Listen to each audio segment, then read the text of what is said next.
had really good team fights, and stuff like Tristana, Flash Ult, like that decision made in an instant. Well, we are seeing the bans actually come in here very quickly. Morgana, Yasuo, and Fiddlesticks taken away by Lyon, and Cassid and Elise from Nectin taken away by Seven Wars. So very similar bans across the board. But Seven Wars doesn't want to let Fi play Elise, and also we don't want to see, or well, Lyon doesn't want to see Kimmy on Fiddlesticks. Yeah, it's interesting that Elise is still rated very, very highly as a jungler by both of these teams, even though I don't think earlier, and don't quote me on this, I haven't actually researched this, but she wasn't picked or banned earlier? No, not that best of three, no. Not the first one with Pain and Isurus. Yeah.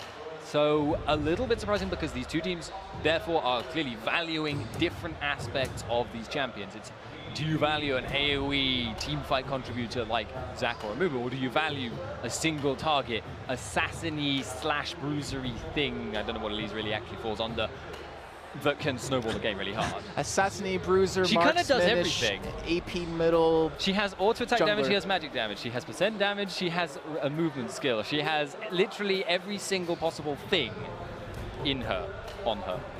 Pets, even. Well, right now we do see Ziggs locked in as a first pick for Lyon Gaming, followed up by an Orianna and a Vi picked up for Seven Wars. And then we do see Olaf and Thresh picked up.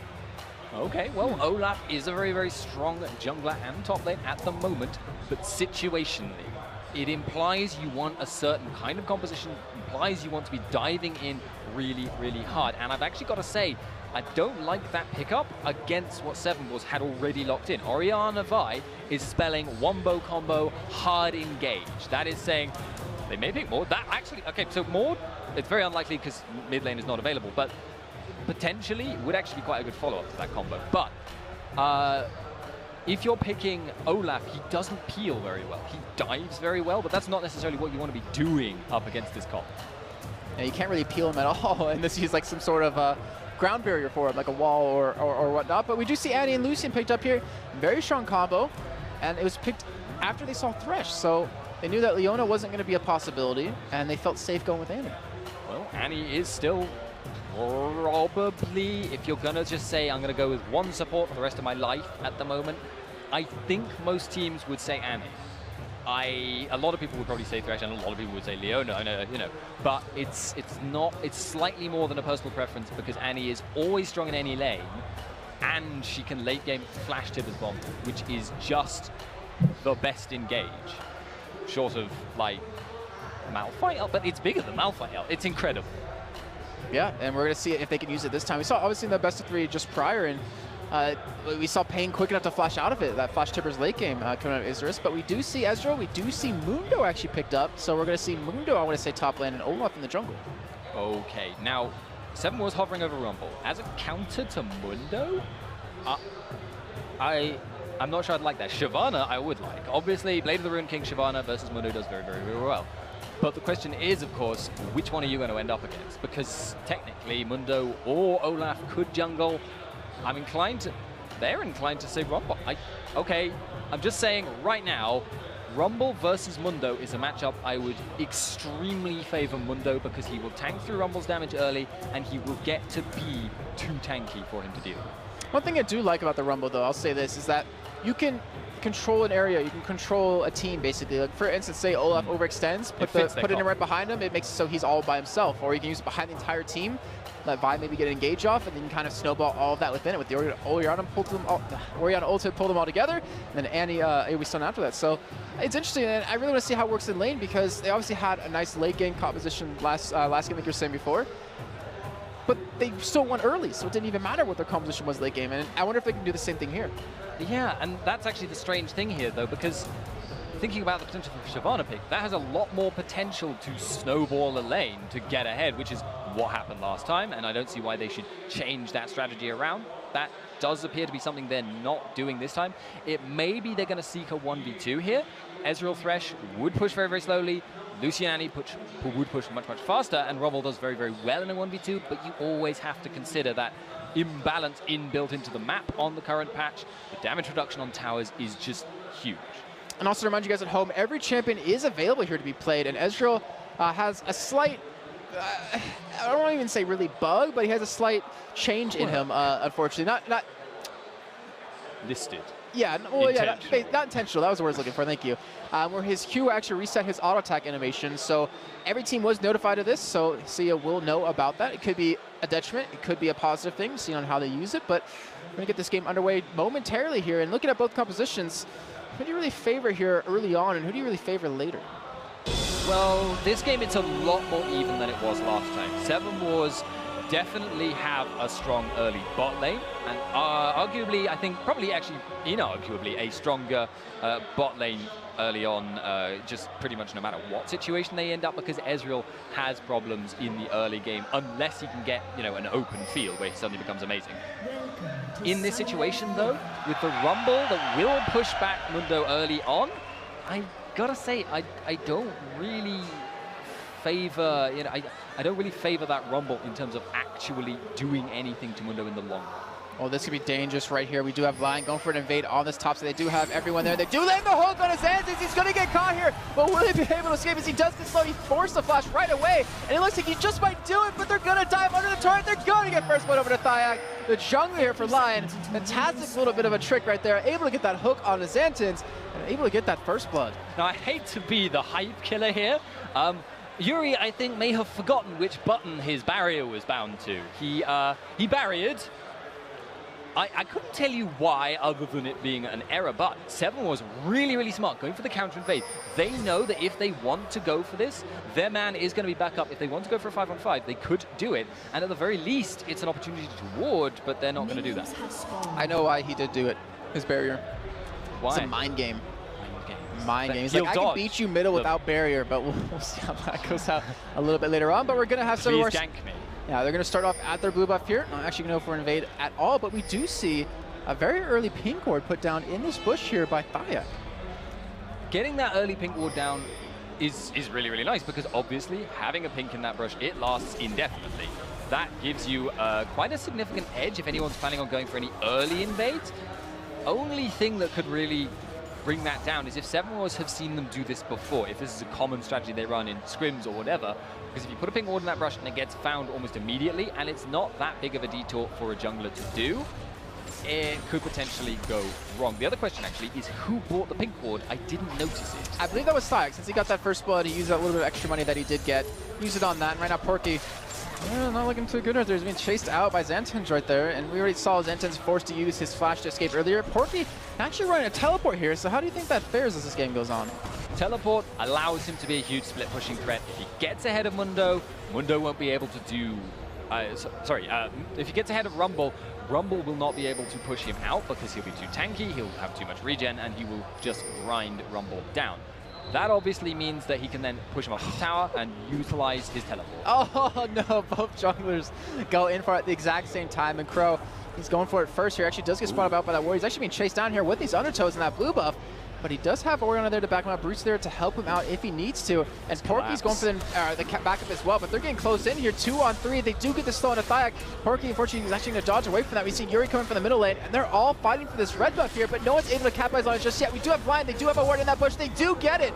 And they don't get it. Crow smites it, takes it away without pretty much any vision right there, and they thwart out Thyak's invasion. The ward in the brush was huge, but there's actually stunning bot. And bottom is getting caught right there. He's forced to actually arcane shift away. Can take quite a bit of damage right there, but does have a health pot to kind of help facilitate that right there. But we already see Seven Wars are being very aggressive here bottom, being very aggressive. Well, both teams are being very aggressive here on the top side as we saw that invade come out. And overall, Seven Wars coming out ahead. Yeah, and now looking for the gank on the top lane. Vi is there. Mundo is squishy at this stage of the game. And here we go. The Q going to come in from Crow. He's actually not going to get it. He even flashes for it, but it doesn't hit him. Doesn't get that little bit of an interrupt. And Porky will be able to escape, but he will not have that flash available anymore. And he's already being hurt in lane quite a bit by Xantans, but it's going to make it even harder now. And we're going to have Crow head down from that top side. Will he run into the bush? No! He walks away from the bush. He doesn't see the pink ward. Oh, that is so unfortunate. And they know he's there. Thyak going straight for him. He does have the red buff this time. If he keeps laying his undertows, he could potentially pick up a kill as he's hitting another one here. Crow forced to run away. Gets hit with yet another. And both teams sending their middle lane to help defend against us. They do get the perfect satchel charge coming out of Yuri. Makes it so he can't even go that way. He doesn't have flash. He's got to go down. And that is double buff for Yuri here in the middle lane. Yeah, potentially also looking at bot lane right now because S is getting low. Oh, he's getting really low. No, but Essa was getting low though, so he was forced to back away. Still has that barrier, still has that flash available. And unfortunately for them, not really going to miss out on too much right there. We do have a nice CS lead already coming in for Sia right there over on Lion's side. And Kimmy is going to be here all by himself at this turret. Yeah, Kimmy, he'll be okay. They won't be able to dive him right at this stage, but I'm actually curious as to whether Crow's noticed the pink ward, because I haven't seen any pings going down. He did walk through the brush, but no one's going to clear it out. Well, it is just kind of screwing him over a little bit too, because he was spotted right there, and that caused his demise, and Yuri was able to pick up the double buff off of that, so it's really unfortunate, but let's see if Yuri can really make it work well for him. He does have a little bit of a CS lead here in middle. And we do see Xanten's returning back to lane here with that Ruby Crystal, with a ward or two. Just one ward. And right now, Porky hasn't gone back just yet, so he will have that slight level advantage. But Xanten's just going to try to control top with those double wards. It makes it so he can't be pressured, but he does have that flash up here momentarily.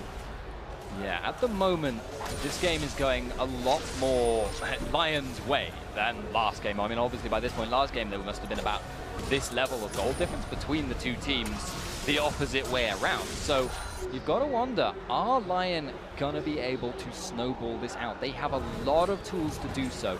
They have very, very good siege if things get ahead. They have arguably a better mid-game AD carry, and they have Mundo split push. If he gets too far ahead, it's just going to be impossible to deal with. All right, now Crow is going towards his top side. He's not going to be spotted by here. Porky's already low on health. He has no flashing it away. He's going to go down. Mundo doesn't go where he pleases, but I like how Crow actually gave that kill over to Xantens to help get it back, considering he got ganked earlier on at level 1. But the return dragon is smart here. Lyon going to be able to get that. That will be a big edge for them, because the total gold you're getting from a single kill on Mundo is probably not too far off of what you'd actually expect going the other way. Actually, he gets up.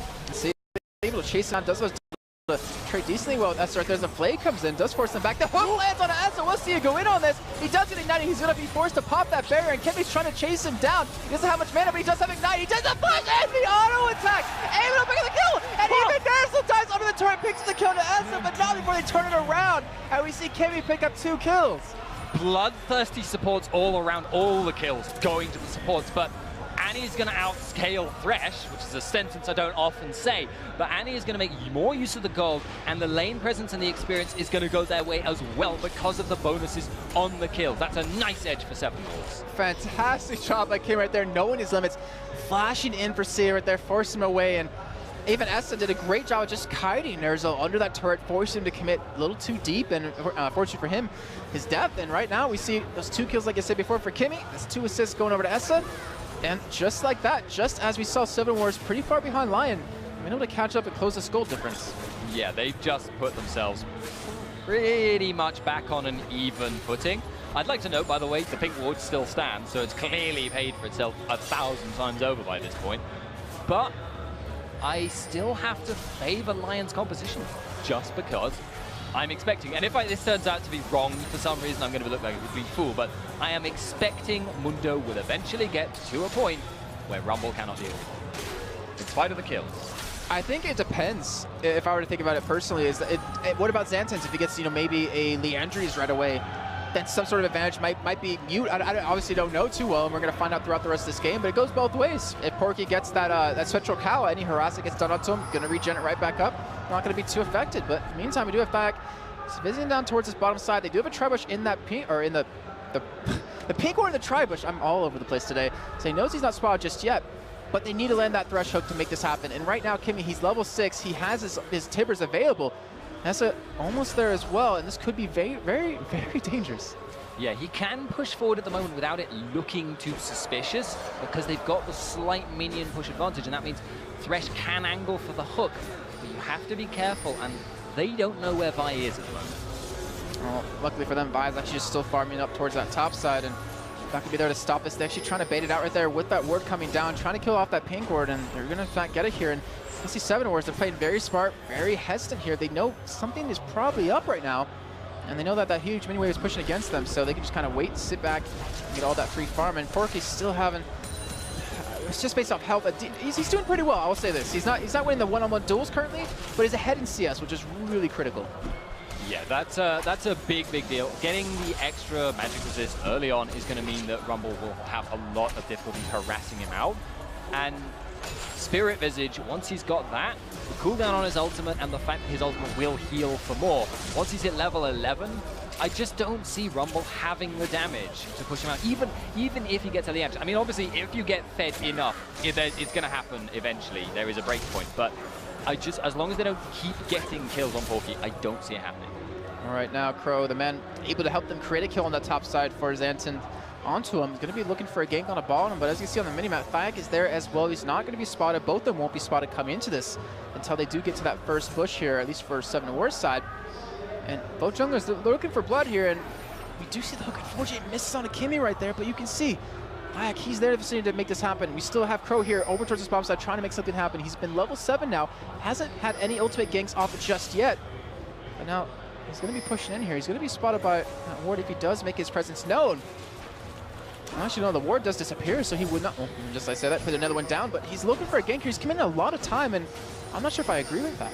Flash Tibbers is nearly up. That would be a very, very strong initiate, and Flash for Vi is also up.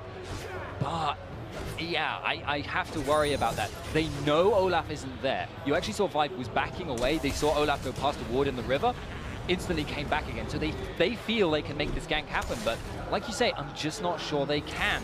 Unless they were to go for a dive, but that's incredibly dangerous. Well, Crow was set on top of the ward right there. I believe I'm pretty sure even 7 Wards knew that ward was down, considering we did see Ner'zla use that to kill a pink ward earlier on. But in the meantime, we do see that gank in the top side. Porky, it's very low. He gets taken down by Xanten, and he's trying to turn around the back. He's so low in health, but with that W, he's able to pick up the kill. And a 1-for-1 trade, but Xanten's coming out ahead. Maybe a little bit of miscommunication on Lion's side, but a fantastic job by Xanten to capitalize off of it.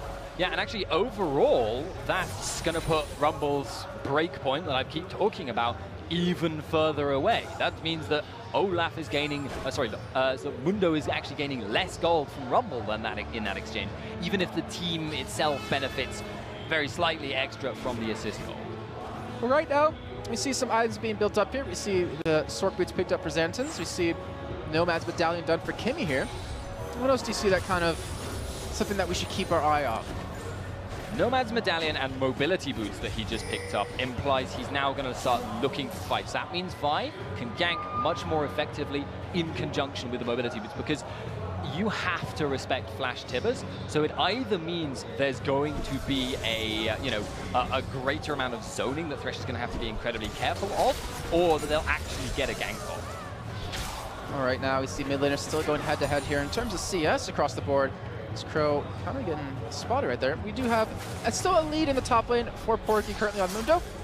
We have Fyak, who has a CS lead in the jungle currently, as well as a level lead. We have 109 to 112 CS here in the middle lane, and bottom lane still in CS favor, however, not as much as it was prior. S has been able to catch up quite a bit here, and even Kimmy has 15 CS behind that, obviously because you're Annie and you want to stack those stuns. Yes, so 7 was obviously not dominating in nearly the same way that they managed last game. I mean, by this point, it was already getting to the point of game over kind of thing. Now, Fyak is actually potentially going to look for this. Oh, he's trying to chase down. We see the teleport carried in from Porky here, and right now that means Xantens isn't there to be able to stop this, but they do have Dragon up. They were able to get it last time because of the gank that Crow pulled off towards the top side. And looks like they're going to be able to lock this one down as well here. So second Dragon of the game. I want to be very hesitant here in case they do steal. It does go over to Lyon. However, Xantens was trying to push down that top turret, but doesn't have really any damage done onto it. But Mundo, Porky, he's still sticking around. He's actually not going back, and they're going to steal away a blue buff. Yeah, they have no reason to be concerned because Orianna's out of mana in addition to everything else. Oh, we see the hook land on Esta. They're starting to run away here. We see Kimmy get so low on health. He's actually going to flush with the wall. It looks like he might be able to escape here. He's actually dodging Ezra. He gets the bears on top on Sia. He's still not that healthy as he will drop eventually. But this might give the opportunity for Esta to pick up a kill as he does dodge the hook. He's still taking up quite a bit of damage. A double kill comes in for Sia right there. And unfortunately for 7 Warriors, they just weren't able to be there and stop that. Yeah, and that's one of the problems if you have a Rumble pick. He doesn't push waves very fast. He doesn't kill towers very fast. Oh, Yuri might be able to get caught here. The ultimate is down for Crow, though. He's still very low in life, but with the Minefield coming down, it does slow Crow down long enough that he's not going to be able to chase him down. Meantime, though, Xantens still trying to get that turret down. It's not going to go down in this wave, I would imagine. He's going to need at least one more, but by the time that happens, Porky will be back to lane, and we'll have the first turn of the game going over the line here in this bottom side of the map. Yeah, taking gold advantages, taking map pressure advantages. Now they're actually going to start to look towards this mid game. And at this point, I feel like it's worth discussing how these team fights are likely to go. I feel like Seven Wars has the better team fight composition. I feel actually, obviously, that is, however, assuming everyone gets there at the right time. That's a big, big problem for Rumble, as we've discussed. Now is actually the time to keep a really careful eye on whether Porky can deal with Xantins. He gets level 11 and he starts being able to push Rumble out of lane. Spells really big trouble for Seven Wars.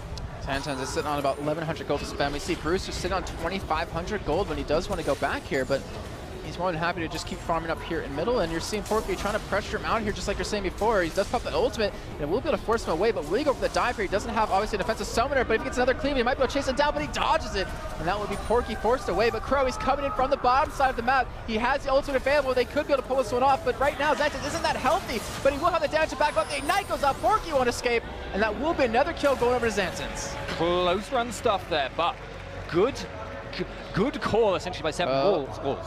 Oh, yes, ulti! No, denied. Oh well, that's just how it goes sometimes. You know, it's always worth firing the banana up to top lane. It is basically like it's like if you took Soraka's auto attack and then multiplied it by 10 and gave it AP scaling and AD scaling. Okay, so I just hope Laicus was watching that. He's actually the spectator over in NALCS, and he's proud of me. But right now, Bruce is getting chased down here. Thag forced to back away, but that turret's not healthy here, so they could potentially take that if they wanted to. Well, you're seeing Seven Wars respond to it. S is coming to the side, Kimmy's coming in as well, but everyone on the map is actually starting to conjugate towards middle as the hook. Actually not going to last here, but Porky just doesn't care. He's going to continue to push his top lane, and we do see the Timbers come out right there. I don't think it actually stunned anyone here, but they still have the battle line strong. The Aura ultimate comes out and hits 3 people. There's the Rumble ultimate right behind it, and they do have the jump out of Yuri trying to escape. The ult out of Ziggs picks up the kill on the Esta, and Thag, who has the ultimate running, trying to run away. Xantins gets caught with the hook. He gets played back into Yuri. That's going to be another kill going over, but this time to Nerzel, and Thag forces the flash out of Crow. Porky popping the ultimate, gets the slow. I'm not sure Crow's going to be able to escape this one. He's going to go down, and Brewster, in the meantime, is being chased away, even forced to pop his barrier. If a cleaver lands, that could be the end of him. It does land! Porky's going to continue to chase out. The Ezreal ulti comes in from the side, and that was an ace, a perfect ace coming out of Lyon Gaming. And it came off the back of Seven Wars, landing a gorgeous looking Orianna ultimate. They pulled in so many people, but in chasing, they chased too hard, they delved too deep greedily. They were, as a result, caught all of them split terribly apart by both the box and the equalizer, and it just meant they had nowhere to run and got chased down. And it seems like Lyon has finally been woken up. Maybe Simba's sad about his dad dying. He's able to fight back here because they just look like not even a team in that first game, and now they're coming together. 11-5 in kills, 29.6 thousand gold to 22.7. They're doing a fantastic job. The kills are split really evenly across the team as well, and over on the other side, I mean, we have 2 kills on Kimmy, 3 on Xantins, not the desired spread, but like you said before, that was a great engage coming out of them, but they just didn't have the damage behind it to back it up. Yeah, and I feel actually a lot of the way this game is running right now is partly because Crow doesn't seem to be nearly as confident on Vi as he was on Elise from what we saw last game.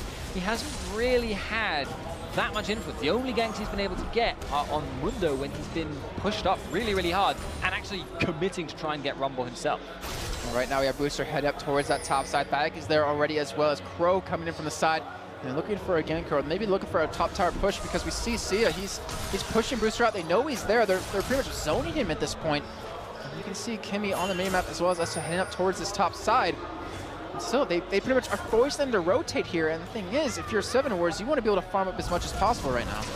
Yeah, they're actually going for this dive on top. Oh, Xantins, he does get the stone of Porky, but he does have his ultimate available right now. He does pop it down. The Ziggs ultimate coming in from the side. It's going to pick up the kill. Yes, it does. Thag gets one more E up, but here comes Crow. Used ult on the Thag, but he had his Ragnarok popped, and he's actually not being harassed at all. He does get taken down by Brewster, though, but we do see Kimmy getting caught. Then the Orion ultimate coming out perfectly. It's the ultimate out of Sia, able to pick up the kill. Then Kimmy now S is being caught here as the Thresh hook does land on the Brewster. He's in a drop, and they're not done just yet. They're still trying to chase him down. Sia taking up 2 men. He gets the double kill. Now Crow, the last man standing, gets hooked up. That is a double kill for Porky, and another ace coming in for Lyon Gaming. Saya was playing like a bruiser there. He jumped right into the middle and was just face tanking 2 members at once while he tried to take down Essa. But he's far enough ahead. He can do that. He's got the life steal from the Build Water Colors, and he's got the damage from those repeated huge Triforce procs. He's really strong. And what is happening in the camp of Seven Wars? They look so strong. so dominating in game number 1, but now they're just falling apart into pieces. 2 back-to-back fights, 2 back-to-back aces against them. They're falling further and further behind. I mean, it's 34.8 thousand, almost 10,000 gold difference here 20 minutes in. They have a good team fight composition, but the thing is, if they don't even get to the point where they can really pull it off, then what's the point of having a good team fight? Yeah, you can never force a team fight if you're being split pushed to oblivion. And actually, Crow could be in trouble. Well, he's actually going to get caught here with the hook. We do see the blue buff go over to, I want to say, Mundo. Porky picks that one up right there without even a smite, and Crow did use his. Unfortunately, timed it a little bit wrong. And look at that, blue buff up, turn it right into a dragon off the back of that. Perfect transition, and there's going to be that 10,000 gold lead. 10,000 again, but completely reversed situation from last time. This time... Oh, the Ezreal gets it! Ezreal gets the red buff with the ultimate and parry with Ziggs, and they steal away that red buff. So well coordinated and so well played, and this is what we didn't see out of Lyon last game. Yeah, they are looking so much better, and Seven Wars, they are actually looking genuinely worse. They're not playing the same way. They're not rotating as smartly, and they're getting caught out. But they're having to do this. They're kind of getting caught in these situations because they're having to contend with a man called Mundo. And he's a doctor on top of that. You don't want to go up against that. And he just isn't afraid of Essa. And you can see Essa doesn't even want to get near him to be contesting this. But he's going to go into him knowing that Crow is there on the backside. But you're not going to kill a Mundo. Yeah, if you do use the Vi ultimate, that will be down, and he won't really care. He's going to pop the ultimate momentarily. He has a Sunfire cape. The thing is, he pulled 2 people away, and from that, the rest of the team are engaged on the top side. Kimmy gets very low. There's goes hit the play. That hits the team with the box. Francis isn't going to be able to escape this one. But the Timbers does go down, does some great damage, but it's just not enough CC to keep the rest of Lyon away, and they're going to get a top turret off this. And Mundo, Porky is still pushing this bottom lane. So you get yourself caught in a lose-lose situation. And I just have to say, how much of this is coming back to picking Ruffle and not picking Shyvana, who was completely open and could completely reverse the situation that they're in? Well, hindsight is always 20/20. I will definitely say that. And Essa, he's fancying his chances against Porky, but Porky has ultimate available, so that's that Sunfire cape. He's still split push. He's going for the dive throw to Essa, and Essa just can't do any damage. The Colin is just massaging the Doctor's back, and he does get the kill, but he pulled 3 other people away from Seven Wars. In the meantime, you're seeing the rest of the team push onto this turret. They're going to get it. Porky won't even be able to escape this. It looks like he actually might be able to do it. He has to reach it, but no, he gets shut down. In the meantime, on the top side of the map, Kimmy gets caught by a hook. Nerslo goes down. Zant is solo, and might be dropped as well over to Seer right there. And with that little bit of a play, they pull 4 people away towards that bottom turret. They get the kill onto Essa right there as Porky does fall as well, but a 1-for-1 trade, when the rest of your team picks up 2 more and an inhibitor off of that, you're going to take that trade any day of the week. That is just the definition of work. That was dying to take the game, pretty much, because they've now got the map pressure in the top lane from the super minions. They already had the map pressure from the Mundo in the bottom lane, and he has teleport. Baron now for Lyon Gaming is so easy to force. They barely have to do anything, and Seven Wars have no choice but to just go in. I want to say this though, I personally don't think Baron might be a possibility, just for the fact that we've seen so many games, you know, where they can be turned around just from a Baron, and the fact that they have an anti-AoE stun, Orianna, and Rebel behind that, like that's a lot of damage, and magic damage when you can take extra from the Baron. But I think you're still right at the same time, where if Lyon goes in for Baron, they force Seven Wars to commit to a fight, and if they position correctly, they're going to walk all over them again. Yeah, I mean, they don't even have to do I mean, they have to start the Baron, but all they have to do is take a little bit of vision control in this upper jungle, using the fact that, you know, they're way, way stronger in a straight-up fight, and then they know if the wombo combo, you know, Seven Wars sacrificed so much in order to pick his coming, and then they just let Mundo continue to pressure bot, because he will, no one can duel him, he will chip down the tower. And he is pressuring that all by himself. He does have 1 man there to stop him, Essa, who doesn't have anything completed. He has a Bloodthirster and Berserker boots. That's about it. It's even point Orianna away, so we're going to see Baron go over for Lyon here, but in the meantime, Porky just distracted them long enough, and now Seven Wars are going to realize, crap, they got Baron. I'm not sure we can fight them anymore when we couldn't win them anyways. But it's all up to Lyon now. It's their game to lose at this point, and even then, I'm not sure they can. It would take a Herculean throw at this point. Like, they would be lifting a mountain off their own shoulders, throwing it away, because it's just so hard to lose given the many advantages. especially when you have, oh, we see the hook then on a Brewster. He's going to commit this. He does get the play back into the team. The Zingleton comes in. Brewster's very low on helping speed, forced to run away. He does go down. I'm not sure what that squeal was, but we see Kimmy getting caught as well. And Nerzlo is just laying the hooks left and right. And you see Porky the punch. He hits the cleaver. Sia's going to chase him down, but the ultimate comes down. They just Arcane just out of it, and they don't care about taking this up. Porky is just so damn strong, and Sia picks up a double kill. They're going to pick up the Nexus turret. They're going to get the second one here, and they're going to take this to a game number 3. Lyon Gaming showing up in this one finally, after just getting completely dominated in the first game. They are looking damn good. You can't, it's a bizarre situation because both of these teams, if you saw only this one game and you said, well, this is a best of 3 series, you'd say, okay, I'm not going to watch the other 2 games. They're going to be stops. But that was the complete opposite direction. So now you have to wonder, is that 7 Wars choking? Are they suffering from the stage fight that we've heard that they suffer from? Or are they just, was it just a complete coincidence? Was it just the bad picking strategy? It's really hard to call. I think only the ones that know that answer are the guys on your screen right now, able to look at this and see what they did right and what they did wrong the first game, and see a 12-1-4 finish for him. Fantastic job by him. You see 3-0-9 over the hands of Yuri. Even Pork in the top lane, 4-4-11. He was leading in the lane in CS, and he just completely dominated and also controlled the pace of the game to the point where 7 Wars had to send not only 1, not only 2, but 3 or 4 people to stop him, and even then, yeah, they would kill him. He would still take 1 down, and the rest of Lyon would just take your top inhibitor. And you know what? Lyon, that pink ward is still standing. That is how much map control they had this whole game. No one ever had a chance after they'd seen it to clear it out, ever. Not the whole time. Fantastic, just amazing play of them, and I'm really happy to see that, because you don't want to see a team who has flown down here and has worked so hard and has had so many good results previously to just kind of get knocked out of the wayside. But 7 Wars, I mean, they just kind of shown that they need to really step it up. They had a great first game. They're in an offline environment here for one of the first times for themselves, and they have to be able to come back. They just need to regain the momentum they had going into this game. It's so hard though to do that. I mean, if you mentally you get shocked completely out of that victory, like how do you come back from that? Well, we'll find out after this quick break, guys. So when we come back here at the Intel Extreme Masters Sao Paulo, Game 3 between Lyon Gaming and 7 Wars.